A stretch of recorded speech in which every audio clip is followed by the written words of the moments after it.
Welcome to the show, Chris Graham and Rod Mullins, and we're going to talk some NASCAR here on this Thursday.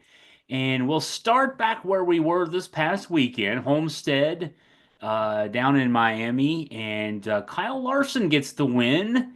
And we're back on the East Coast, Rod, and Kyle Larson, a familiar name, obviously, getting his first win of the season. Take us into Homestead and how things went down.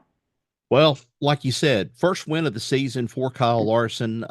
It was his 30th overall as a NASCAR driver, and he's just 32 years old. That's what's hard to believe sometimes. You have to look at that and think, hey, he's doing an incredible job already with what he's been through. But it was a Hendrick kind of dominated race. Alex Bowman got the pole. He ended up leading for at least 43 laps. He finished second in the race, narrowly missing his first victory of the year. Bubba Wallace, he was third place after leading a season high 56 laps for the number 23 Toyota. And then Chase Briscoe finished fourth. Denny Hamlin rounded out the top five while also winning stage two with a season high 15 laps led. I think probably the biggest disappointment out of this whole thing was Ryan Blaney, who led the most laps in his number 12 Ford, but he experienced an engine failure and ended up marking his third consecutive DNF on the season. So not a good situation for Ryan Blaney, but Larson now has moved into second place in the championship. And it's still early. It's still early to call with all this, but it's a Hendrick dominated, first part of that championship right there is the way it goes. And so we have gone from that race and now moving to, like you said, the East Coast and getting ready to start at Martinsville this coming weekend. Bubba Wallace finishing third. I mean, you think Alex Bowman, obviously that late race back and forth with Larson, he finished second. Mhm. Wallace third, Chase Briscoe fourth, Denny Hamlin fifth, and Hamlin and each of these guys had good runs. Wallace led 56 laps. Hmm. Hamlin won stage two, had 15 laps led. For Bubba Wallace, a guy who made the playoffs 2 years ago, missed the playoffs last year to not only lead a little bit of the race, but lead 56 laps and finish third. That's got to be a good thing for him this early in the season, maybe to build on. It is, but he's also saying it's much of the same thing. It's the same old again. We're getting ourselves into position. We get ourselves into position, but then we usually end up doing something to shoot ourselves in the foot. And he felt like they could have at least contended if it hadn't been for that late racing action that took place. But Bubba Wallace is talking. Hey, they're kind of looking ahead right now, and they're looking ahead at some of the better racetracks. He does well at Martinsville. He's used to driving on short tracks around the southeast, and he won a late model race at Bristol back a couple of years ago, and he did it in dominating fashion.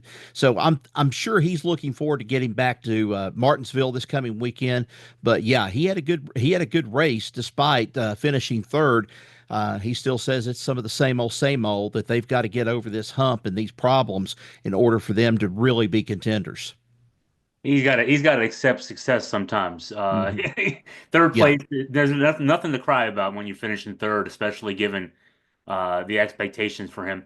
We're going to talk about Martinsville as we get towards the end of the show. Martin, they're back in our neck of the woods in Virginia this weekend. But let's talk some off the track stuff.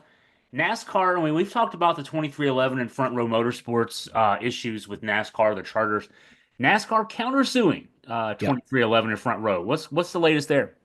Uh, this is sort of it's becoming. I hate to use the term and stuff, but I think we're gentlemen here. We can say this. This is fast becoming a pissing contest as to who is going to maintain a longer stream and further each time that they do this. And I hate to be so graphic about it, but it kind of surprised me that NASCAR came out Wednesday and filed a response. They filed this response to this, and they're hoping to have a decision. Well, they're hoping to have 2311 and Front Row Motorsports signed to a charter agreement by May 9th. Now, even though May 9th will roll around, they won't get a decision that day as for how this is going. But, hey, to know that this thing has gotten bitter like it has, let's read a little bit of what some of the quotes are. Jeffrey Kessler, who's the attorney for the teams, issued this.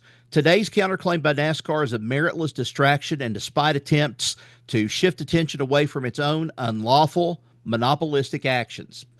Doesn't really bother me too bad right there. But then NASCAR, when they filed their counterclaim on Wednesday, they came out and they said it was willfully 2311 in front row was willfully violating here with all these antitrust laws, orchestrating anti-competitive collective conduct in connection with their most recent charter agreements, and that's kind of with the NASCAR thing. It's just one of these things of this is not the first time that 2311 and Front Row have sought to impose their viewpoints. That's according to NASCAR, but and those of their counsel and the racing teams writ large. And then it's also truly ironic that in trying to blow up the charter system, 2311 and Front Row Motorsports have sought to weaponize the antitrust laws to achieve their goals. I mean, this language is inflamed. It's very inflamed at both parties. I mean, whether you're 2311 in Front Row or you're NASCAR, it's like you want to get in that last little bit of a stab with that sword. And, hence we're in the month of March and the Ides of March and Julius Caesar. That's kind of what it reminds me of, getting your dibs in on Caesar before everything rolls away. I mean, from a legal standpoint, just looking at this outside looking in, I there's no way this gets resolved by courts Exactly. anytime soon. May 9th, end of the year. I mean, this could be the kind of thing that drags out from that perspective. I think what that probably does, I mean, if these two sides want to get to an agreement, it's going to have to come without a judge having to bang a gavel. Because even if a judge bangs a gavel, I know that there's a hearing May 9th, there's a trial set in December. Hmm. Um, I mean, the way these kind of things work, if the trial court, if the federal district court issues a ruling, either side, whichever side loses is going to go to a court of appeals. Exactly. Yeah. And this is just, I mean, I'm like you. I don't see this being solved anytime soon. And I think it's going to get a lot more nasty than what it already has. And I think the May 9th thing is almost like drawing the line in the sand, throwing the gauntlet down and saying, okay, you've got till May 9th to decide whether or not you're going to sign these charters. We're going to give you that chance right now. We're going to give you that chance. We haven't before, but we're going to give you that chance. But then if you sign that charter, we're still going through with this. We're still going through with this because of your actions and so forth. And it won't be heard on May 9th, but later on down the line. And that's where we're looking at with the May 9th thing, the December thing. So it's a mess. It really is. It's almost as bad as a divorce, if you want to call it that. It's just that bad. Oh, this is the most contentious divorce. There's kids involved. There's millions of Yes. dollars involved. Who gets the house and who gets the beach house? Yeah, this is, and it may whatever they're not going to force anybody to sign anything by May 9th. A court would easily issue an injunction against Right. any enforced signing of anything like that. So yeah, this is not good. I mean, this is the kind of thing again where honestly NASCAR probably needs to cave in a little bit. Not entirely, but they Right. need to move a little bit here, or this is going to not look good on them for the next few years to come. This is a future country song, is the way I look at it. Eh, It's sort of like the tornado, ripping through the trailer park, and she got the car, I got the trailer got blown off, and I don't have anything anymore. That's kind of what it reminds me of, and I hate to be that kind of descriptive and visual with it, but it's almost a winner take all sort of attitude with these both of these parties in this thing. Denny Hamlin, Michael Jordan wanting their fair share of this, and then NASCAR at the same time saying, yeah, we want our unfair share of it, or fair share, however you want to call it. And they're going on like, oh, nothing's going on with this. We're still, where we're at and so forth, but it gets so dirty behind the scenes. all right, so let's talk about a couple of sponsor bits of news here. These aren't good bits of news for either of the teams with their sponsors. This is where okay, business news impacting NASCAR. Dollar Tree is selling Family Dollar for pretty much pennies on the dollar for what they Hmm. bought it for about a decade ago. And now we have to wonder how this is going to impact Legacy Motor Club. What's the latest here? I wondered when Legacy signed Dollar Tree and Family Dollar to a contract. I wondered how long this was going to last. And, I didn't know all the particulars that was going on with Family Dollar of the losing money and so forth and Dollar Tree. I was told the other day, I think someone told my wife, and then she told me that Dollar Tree has instituted another price raising prices. They've gone down to $1.50. So it's not a dollar store anymore. It's a buck and a half store is what it's ended up being. But what it's going to end up saying for Legacy Motorsports, this could leave them with egg on their face because this was a sponsorship that they were hoping was going to get them some traction out there. And they're starting to perform, they're starting to do well. But then they get this news, and then sure enough, it's almost like the Hendrick Motorsports Hooters thing that we're going to discuss too. It's going to be a matter of who's going to contribute, who's going to be able to, are they going to be able to continue paying this money? Is Brigade Capital Management the ones that are going to be taking over Family Dollar, and Macellum Capital Management? Are they going to continue with this thing of advertising with NASCAR and advertising on the side of the car for John Hunter Nemechek and also for Eric Jones? It remains to be seen. Everything is still up in the air at this point, so we don't know a whole lot about what the future is going to hold. But still, it's definitely scary. It's one of those things that we've talked about before with the way the changing economy and the way that the land lays in the world of NASCAR racing. You go in and you're expecting a big return on some of your advertising, and then with some of it, you don't get it. And then you've got these little guys out there that will spend everything they have just to get their name on part of a quarter panel, in order to get some advertisement out of it.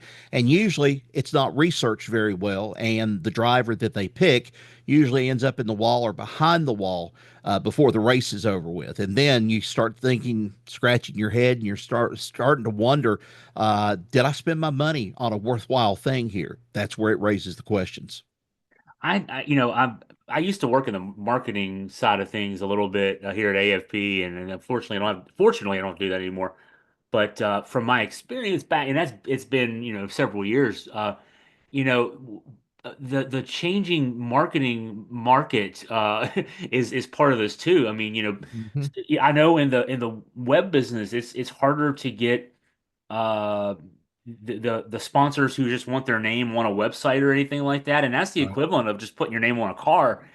So much money is now put into online advertising, social media advertising, that kind of thing, that it I you know I, you meant when you said, Rod, about how this can be poorly researched sometimes. Yeah. I'm looking at this picture of this Family Dollar 43 Eric Jones, and I'm seeing the big Family Dollar. I see a little Advent Health, and really Mhm. small logos for, like, I guess it says Mercury and GW, and there's a Fritos and a Club Wyndham. And I'm just wondering, like, yeah, these teams work so hard. There are people with these driving teams who work so hard to get these sponsorships. And I can't imagine there's a cent of value to any of this for the actual companies. I hope they're doing their research, and I hate to say that for the NASCAR teams, but yeah, and this goes back to that lawsuit we were just talking about. Hmm. This is a huge source of revenue for these teams, and it just seems like these companies that are spending this money, they're at risk of just throwing their money down the drain. So this is the economics of NASCAR at play here. This isn't just Family Dollar saying we might not, or the idea that Family Dollar might not be able to sponsor Legacy Motorsports. This is the heart and soul of NASCAR economics. Yeah, it's exactly right. And I harken back and I think back to the time of Eastman Kodak, when Kodak was at one point one of the longest running sponsors in the sport.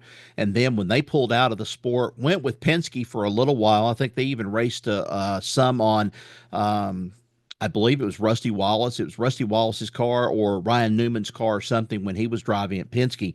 But it didn't last long. It was just an obligation to kind of finish some things up. And then we all kind of know what happened with Eastman Kodak, and Kodak kind of just faded from view. And now I hate to say it this kind of way, but Kodak is not your dominant name and recognition out there when it comes to film because everything has gone to digital and everybody starts thinking of Kodak. Oh, that's the little stuff that you pick up maybe at these little discount stores like these clothing stores for little extra gifts or something like little digital cameras, and they tried to do it in printers and they couldn't do it. So this is where not having that on the side of the car hurts.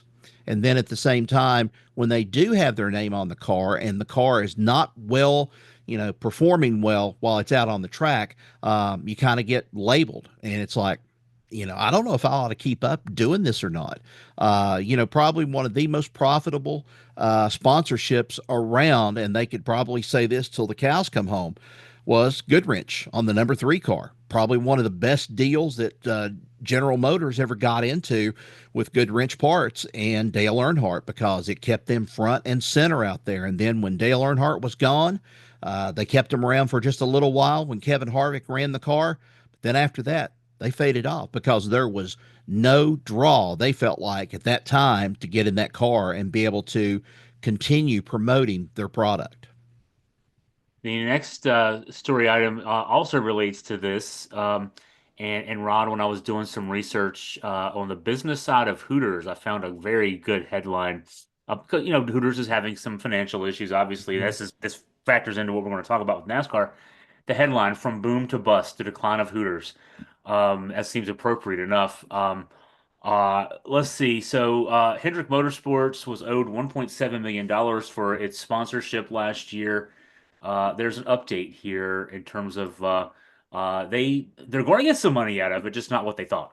Right. They're ending up by the by Bob Pockris with Fox Sports. He put on here that Hooters agreed to pay $900,000, kind of like a settlement, according to the court records, in order to just kind of ease all this coming up, because they were originally sued for $1.7 million plus interest, what it had not paid on the 2024 sponsorship for Chase Elliott, which was a $1.75 million deal. The team had announced 3 primary plus associates during that time, but this was a big deal for Hooters. Hooters had not been back in the sport in quite a while until they got back with Chase Elliott. I mean, if you're really one of these NASCAR people, you think back to Alan Kulwicki, you think back to Loy Allen Jr. right after he was running the Ford after Alan Kulwicki was killed in that plane crash down here in Blountville several years ago. Um, it's Hooters was almost an immediate thought of sponsor to just jump in on a car for a Georgia based driver, being Chase Elliott, and it would be good for them. But ended up, people just aren't flocking to Hooters like they used to, and they're losing money. And, I can't begin to say when was the last time I've been in a Hooters. I was in a Hooters once before, and of course, I'm saying this. My wife doesn't necessarily like it too well. She thinks it's all about something else. I say it's about the food. That's the kind of the way I feel about it. But Well, she told me, go ahead. people used What? to read people used to read Playboy for the articles too. So Yeah, I mean, yeah, you know what I'm saying. So yeah. out of this, but I haven't been in one in a long, long time, and it doesn't cross my mind actually that I want to go to a place like this, because the closest Hooters we have is in Johnson City. So that's about almost an hour and 45-minute drive away. So it's not something you just throw everything down and say, let's get in the car and go to Hooters in Johnson City. No, you just don't. You can't do that, especially from where I'm at. So Hooters just hasn't been able to increase with the reach and so forth like they used to, and it's fallen off. And now I think how many I read in there in the article about how many restaurants had closed. I think there had been a bunch that they had closed or were going to close. So it's not a good situation for Hooters whatsoever. 44 nationwide. Now, this is as of last summer. It Right, looks like so. I'm sure it's just the issue is their cup doesn't runneth over anymore, I guess. right. And um, so yeah, but that's I mean they're going to pay half of or roughly half, a little bit more than half of what they owed. But I mean again, that's just as sponsors, fall off the list, you got to work to replace them. And we've talked about this in terms of the charters and everything else. It's not just about the technical part of getting a car out on the track and keeping it on the track and between races, doing what you need to do to get ready and then racing on the weekends, qualifying, everything else.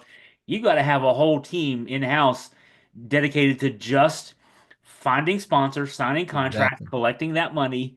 And then in cases like this, the Family Dollar one, you lose a sponsor, now you got to go and do all this work again. And man, oh man, this is why it's hard to run these. If you're in other sports, I mean, you pretty much if you run your team, if you run a baseball team, you run a football team, you focus on that business. You don't have to go out then and find extra money to just break even. I mean, you open your turnstiles up, you get people to buy tickets to the games, and you go out and win games. NASCAR, you got to you got to do your best to win the races, and then you got to go beg for money everywhere to be able to afford to do it the next weekend. Yeah. Did you? I was going to ask you. Did you mean that pun as a pun when you said that Hooters Cup, Oh, of doesn't course. runneth over anymore?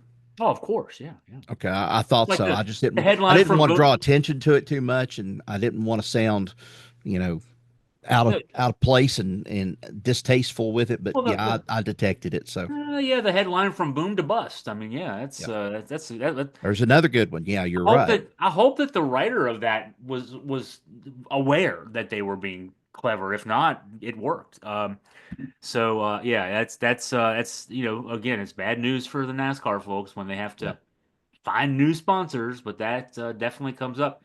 Hey, let's get ready for Martinsville. This is a track you're familiar with, down there in South Central Virginia, pretty much, right on the Carolina border, not too far from NASCAR team headquarters, just up the road from Charlotte. So it's in our neck of the woods. What can we look forward to this weekend? Oh, there'll be some good racing this weekend, especially when they come to the paperclip. I just think it's Martinsville. The first time I had ever been there was last spring when I had the chance to go, and I was thoroughly pleased. I had waited for a long time to actually be able to experience that. I think the Xfinity race the night before kind of wore us out because it felt like that Xfinity race was going on and on and on. But then on Sunday, that race was just good all the way around. And lo and behold, who wins the race but a Hendrick car? And it sewed up, I think, like 400 victories or something like that. There was a big shindig there in the infield, and people were just all over the place. This track is one of those tracks that it's unassuming. You look at this track and you say to yourself, "Oh, that's not going to have any kind of bearing on the way the racing is." Oh, yes, it does. It works hard on the brakes. You'll see the brakes and the calipers lighting up. They'll go from a kind of a red to an orange and then almost to where they're white hot. And if those brake calipers, if they break, if they split, you're pretty much done for the day. Something can happen. The brake caliper, the brake pad itself, or the brake itself will go and it will either fly through the hood or go backwards, break a tow bar off. I mean, it's a race of endurance at Martinsville, and a lot of people love this race just the same way that they love Bristol for beating and banging when they do have a chance for beating and banging because you have to fight for every position that you're trying to strive for while you're there at Martinsville. Unlike the Ross Chastain event that took place there in that fall race where they banned that move. That's not going to happen again, but I think they have instituted that at least one rule similar to that one rule since. But yeah, you have to fight for every bit of real estate that you can possibly put that tire to because it's tight in the corners. It's a relatively flat track all the way around, maybe just a slight bit of incline when you go into the turns. But I mean, hey, it's one of those battle royales, if you want to call it that, for a NASCAR race. You're not far from your visit down, your weekend down at Bristol, a couple weeks away, right? Yep, got approved today. Got the notification in from NASCAR, and so we're getting ready to get set for that race here in a couple of weeks. I think Darlington will probably be right after this one, and then we'll be going to Bristol for the Food City 500 weekend. There, it's going to be a full weekend of things, and all this stuff is leading up to the big thing that's going to be taking place there in August, and that's going to be the Speedway Classic between the Reds and the Braves. They're going to be pushing that one big time to try to get some more people in. And it's funny you brought that up too about NASCAR going out and trying to get all this money. NASCAR is trying to attract a whole different audience too. They're trying to get people in from the baseball world to start taking notice of what NASCAR is all about. And there's some people that do know what NASCAR is about, but they're trying to tie in and say, this is what we can do. We can put a baseball game on in the infield at Bristol Motor Speedway, and people will come to it. So we'll have to wait and see what the total ticket sales are going to be on it.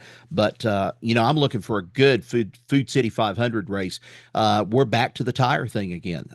We've got question marks about the tires, and they had finished the Charlotte tire test about a week or two ago. They've got some information. Hopefully, they'll have some information to be able to address when they get to Bristol, because it's just strange. In the springtime, it tore up tires. It ate tires up like a monster, eating up cars in Japan during a Godzilla movie. That's what it reminded me of. And then you get there in the fall race. You're under the lights, cooler conditions. Tire performed exceptionally well. They didn't make any changes to it. So we're going to have to wait and see what happens when they get to Bristol that weekend to see what's going to happen with the tires and the tire wear. The weather is going to be good this weekend for Hmm. Martinsville. Let's root for you to get some good mid-April weather in Bristol. It can go either way. I'm going up to DC. My wife Crystal and I are going up to DC this weekend to see the cherry blossoms and also see the Nationals play the Phillies. And it's gonna be 82 degrees, but you can go from 82 to like 52 or 42 really quick this time of year in the Mid-Atlantic. So good weather on the forecast this weekend. Let's get some good weather the next couple of weeks, and certainly for you in Bristol down there, coming up mid-April. Uh, Yeah, we've got a little bit of a cold snap right now, and all today. I know the temperature has gotten up. It's 62 here now as we're recording, but it was cool yesterday, very cool. And they've even talked. I think they even showed the map the other night of moving over top of us, looking like mixed precipitation one night as it gets down around 30 or a little below 30. And I'm like, no, I'm done with this. We're into spring. I want to get into spring and start rolling, and that's what I'm trying to do. So yeah, I put my snow shovels away today. I don't those things better not be back in use for 9 or 10 more months. yeah, let's hope so. Let's hope so, because That's I good for that. I had enough of snow this year, but it's worthless to complain about it. I can't control the weather, neither can you, but you dealt with the hand that's dealt to you. I guess that's all you can do. I don't complain about it, but I don't like shoveling the snow either. I agree. I have done enough for the next 5 years. Let's hope, anyway. The problem for me, the problem is there aren't any neighborhood kids around here who back in the old days, the neighborhood kids would be like, "Hey, give me 20 bucks and I'll shovel your way here, sir." Yep. And they don't do that now. They're playing video games, so I got to go out there and shovel myself. That's where we are now. But anyway, hey, we'll look forward to your coverage this weekend and can't wait to talk again next week. Rod, thanks for your time. Appreciate it, Chris. Thanks.